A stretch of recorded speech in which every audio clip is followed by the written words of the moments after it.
Hello viewers, this is Gautam Bahadur. Welcome to my channel English Grammar by Gautam Bahadur. Today's topic is preposition. It is yet another topic on preposition. Today I have brought spatial relations of prepositions.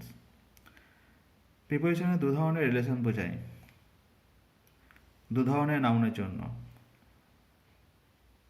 Concrete নাউনের জন্য স্প্যাটিয়াল relation বোঝানো হয়, আর abstract নাউনের জন্য নন স্প্যাটিয়াল relation বোঝানো হয়। যেটা দেখা যায়, ছোঁয়া যায়, স্পর্শ করা যায়, এরকম দুটি নাউন একে অপরের কোথায় অবস্থান করেছে এটা আমরা দেখতে পারি, বুঝতে পারি। তাই একে অপরের অবস্থান সম্বন্ধে আমরা প্রিপোজিশনের মাধ্যমে বলতে পারি, প্রকাশ করতে পারি। এই ধরনের সম্পর্ক বলা হয় স্প্যাটিয়াল রিলেশন, অর্থাৎ স্থানগত সম্পর্ক। এখানে স্থান, গতি, অভিমুখ ইত্যাদি বোঝানো হয়। আর যেটা দেখাই যায় না, এরকম দুটি বস্তুর তার অবস্থান বোঝানো প্রায় অসম্ভব। তাই নন স্প্যাটিয়াল রিলেশন অ্যাবস্ট্রাক্ট নাউনের ক্ষেত্রেই দেখা যায়। সেগুলোকে ব্যবহার করতে গেলে স্প্যাটিয়াল নাউনের মতন, অর্থাৎ স্প্যাটিয়াল রিলেশনের মতন ধরে নিতে হয়। যেমন বলতে পারি, আমি সমস্যায় আছি, আই অ্যাম ইন ট্রাভেল। তাই ট্রাভেল একটা কন্ডিশন, সিচুয়েশন। এটা কোনো এটা একটি অ্যাবস্ট্রাক্ট নাউন, এটা কোনো কংক্রিট নাউন নয় যে আমি দেখাতে পারবো। তাহলে কি, যেমন বললাম I am in the field, যেভাবে আমি একটি মাঠের মধ্যে অবস্থিত আছি, অর্থাৎ মাঠ একটা পরিসীমা, তার মধ্যে আছি। সেরকমই চারিদিকে আমার যেমন পরিসীমা দ্বারা আবৃত আছে মাঠে, সেরকমই ট্রাভেল অর্থাৎ সমস্যা আমাকে চারদিক দিয়ে ঘিরে ধরেছে। এই সেন্সে বুঝতে হয় নন স্প্যাটিয়াল রিলেশনগুলি। আচ্ছা, আজকের টপিক হচ্ছে স্প্যাটিয়াল রিলেশনস। স্প্যাটিয়াল রিলেশন বলতে এখানে কোনো বস্তু আরেকটি বস্তুর কোথায় অবস্থান করেছে সেটা বোঝানো হয়। কী বোঝাচ্ছে? অন, ইন আর অ্যাট, এই তিনটে ব্যবহার করা হয় প্লেস বা স্থান বোঝাতে। অন সেন্সে কি বোঝানো হয় না, touching the surface means subject touches the surface of the landmark. এখানে সাবজেক্ট আর ল্যান্ডমার্ক কি না, এই দুটো হচ্ছে দুটি নাউন যেগুলো প্রিপোজিশনের আগে ও পরে বসেছে। সাবজেক্ট হচ্ছে এমন একটি নাউন যেটা ল্যান্ডমার্কের কোথায় অবস্থান করেছে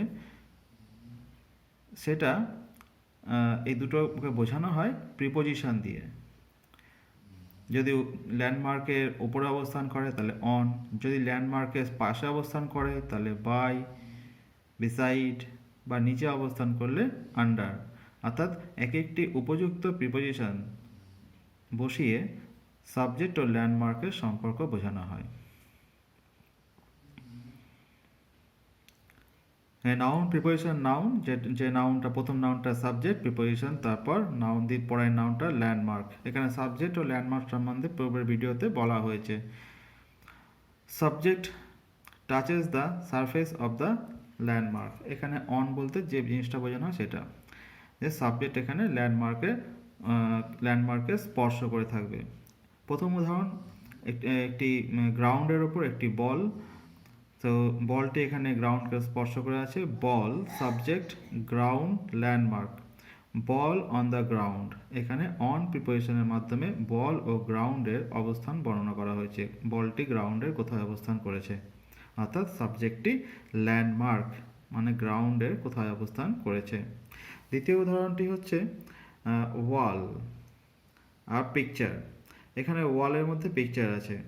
ওয়াল ল্যান্ডমার্ক ও পিকচার সাবজেক্ট। পিকচারটি ল্যান্ডমার্কে কোথায় অবস্থান করেছে।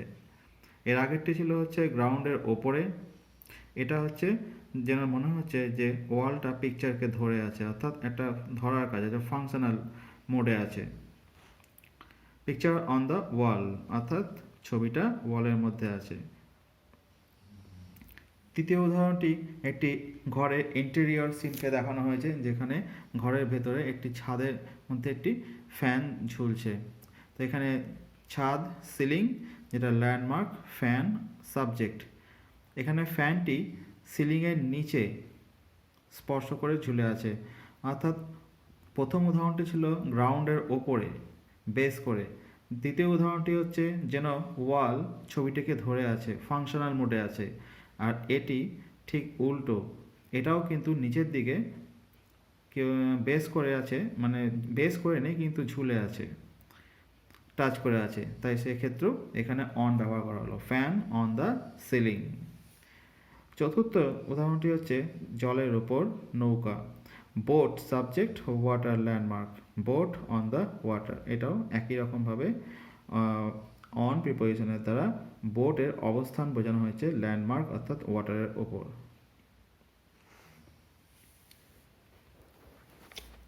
পরবর্তী উদাহরণটি ইন।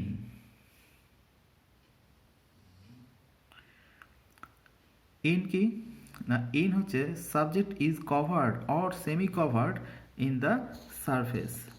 কোনো একটি সারফেসের ওপর সাবজেক্টটা পুরোপুরি কভার করা আছে অথবা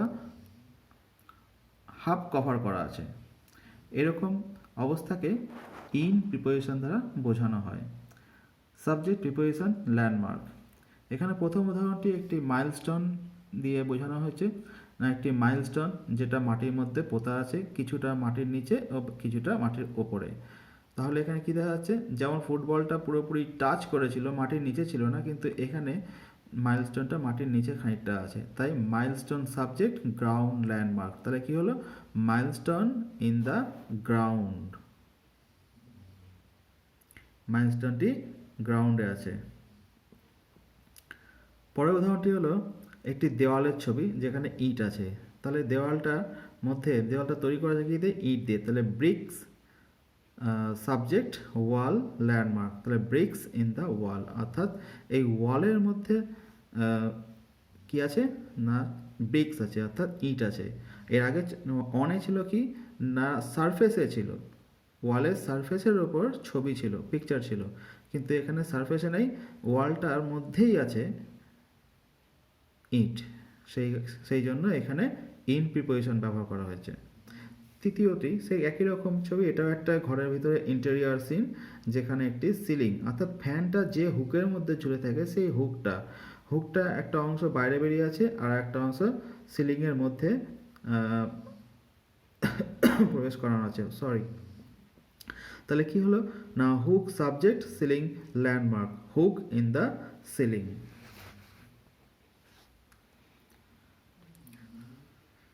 চতুর্থ উদাহরণটি হলো একজন সুইমার জলের মধ্যে সুইম করছে। তাহলে দেখা যাচ্ছে যে তার খানিকটা অংশ উপরে আছে আর খানিকটা অংশ জলের মধ্যে নিমজ্জিত আছে, অর্থাৎ ডুবে আছে। তাহলে এক্ষেত্রে কি হচ্ছে না, সুইমার সাবজেক্ট রিভার ল্যান্ডমার্ক, তাহলে সুইমার ইন দ্য রিভার।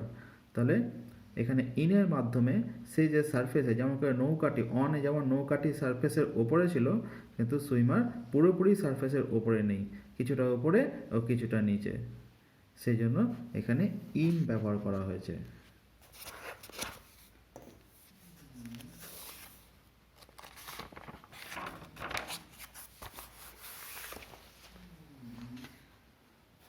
তৃতীয় উদাহরণটি হলো অ্যাট। অ্যাট হচ্ছে কি না, subject is at very specific landmark. না অ্যাটটা ব্যবহার করা হয় যখন খুব কি পিন পয়েন্টেড ল্যান্ডমার্ক দেখানো হয়, অর্থাৎ অনেক বড় জায়গার মধ্যে একটা ছোট্ট জায়গাকে বিশেষ করে বা বিশিষ্টভাবে পার্টিকুলারভাবে যখন বোঝানো হয়, তখন অ্যাট প্রিপোজিশনটি ব্যবহার করা হয়। এখানে একটি ছবি দেখা হয়েছে যে একটি মাইলস্টোন, সেই মাইলস্টোনে 0 কিলোমিটার লেখা আছে এবং সেই জায়গাটার নাম হচ্ছে দিল্লি, এবং সেই দিল্লিতে ঠিক মাইলস্টোনের ওখানে একটা ছেলে দাঁড়িয়ে আছে যার নাম গজা। তো গজা সাবজেক্ট আর দিল্লি ল্যান্ডমার্ক, তাহলে কি হলো, গজা অ্যাট দিল্লি। তাহলে ঠিক দিল্লিতে যেখানে মাইলস্টোন 0 কিলোমিটার দেখানো হচ্ছে, ঠিক সেই জায়গায় গজা দাঁড়িয়ে আছে। তাহলে গজা এক্স্যাক্টলি এত বড় ভারতবর্ষ ভূখণ্ডের মধ্যে ঠিক কোন পিন পয়েন্টেড জায়গায় দাঁড়িয়ে আছে, দিল্লিতে দাঁড়িয়ে আছে। সুতরাং সেই পিন পয়েন্টেড খুব ভেরি স্পেসিফিক পার্টিকুলার একটা ল্যান্ডমার্কে বোঝানো হয়েছে, তাই জন্য এখানে অ্যাট প্রিপোজিশনটি ব্যবহার করা হয়েছে।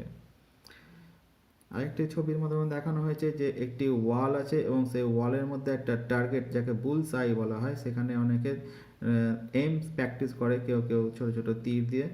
তো এখানে সেরকম দেখানো হয়েছে। তো অ্যারো, অ্যারো হচ্ছে সাবজেক্ট, ছবির মধ্যে দেখানো হচ্ছে।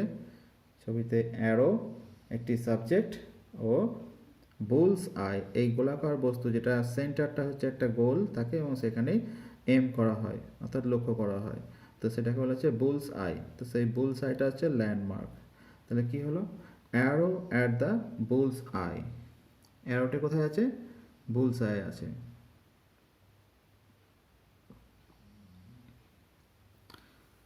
তাহলে খুব স্পেসিফিক, এত বড় জায়গা আছে, এত জায়গা তীর মারা জায়গা আছে, কিন্তু তীরটা কোথায়? ঠিক একদম কেন্দ্রে আছে। তাই এটাও একটা পিন পয়েন্টেড জায়গা, অর্থাৎ একটা বিন্দু জায়গা, সেইখানেই স্থানটা বলা হয়েছে। তাই arrow at the bull's I. 3 নম্বর উদাহরণটি সিলিং।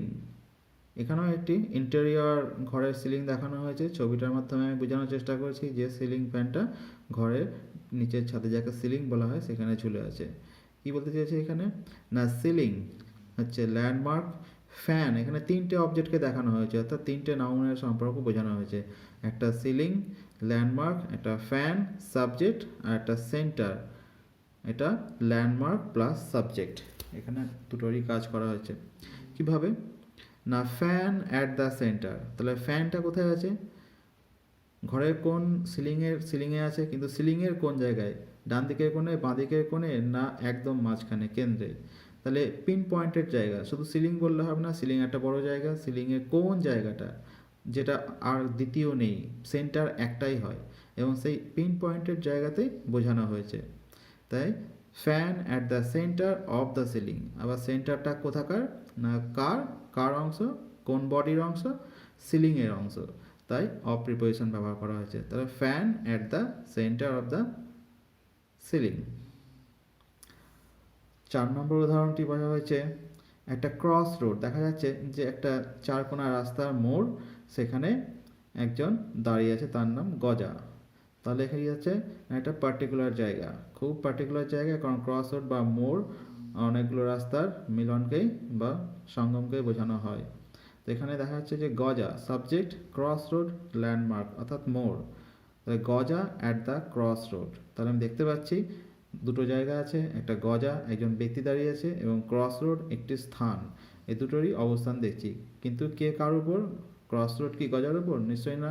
এখানে গজা মুভ করতে পারে, হাঁটা যাওয়া করতে পারে, অবস্থান পরিবর্তন করতে পারে। তাই গজা হচ্ছে এখানে সাবজেক্ট এবং সে ঠিক এই মুহূর্তে কোথায় দাঁড়িয়ে আছে, কোন জায়গাটায় দাঁড়িয়ে আছে, পার্টিকুলার পিন পয়েন্টেড জায়গা, সেটা হচ্ছে ক্রস রোড অর্থাৎ মোড়ে।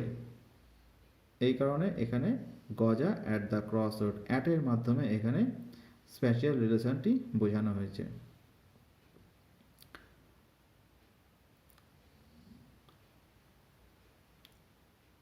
ভিডিওটি যদি ভালো লাগে তাহলে ওয়াচ করবেন, লাইক করবেন, শেয়ার করবেন, সাবস্ক্রাইব করবেন, অবশ্যই কমেন্ট করবেন। ধন্যবাদ, আবার দেখা হবে।